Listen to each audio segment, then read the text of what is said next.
ఉదయం 6 గంటల సమయంలో సోయకూర ఇట్లా ఉండింది మంచుతో కప్పబడి. ఈ సోయకూర ఆరోగ్యానికి చాలా మంచిది. దీన్ని సంస్కృతంలో శతపుష్టి అని కూడా పిలుస్తారంట.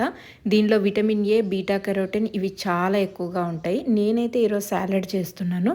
సోయకూరని మనము సన్నగా కట్ చేసుకోవాలి. సన్నగా కట్ చేసుకొని కావాల్సిన వాళ్ళు కొత్తిమీర, కరివేపాకు ఇవి కూడా కట్ చేసుకోవాలి. ఉల్లిపాయ, పచ్చిమిరపకాయలు కట్ చేసుకొని కొద్దిగా పుట్నాల పప్పును వేసి కొంచెం దీంట్లో ఆయిల్ కూడా వేసి మొత్తం గట్టిగా ఇట్లా స్క్వీజ్ చేసినట్లు కలుపుతూ ఉంటే ఆకులో ఉండే మాయిశ్చర్ కూడా బయటికి వచ్చి పుట్నాల పొడి వేసుకొని ఉంటాం కదా, బైండ్ అవుతుంది అనమాట బాగా.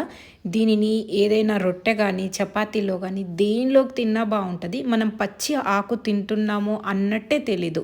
బాగా కలిపిన తర్వాత ఎట్లా ఉందో చూడండి, ముద్దగా వస్తుంది.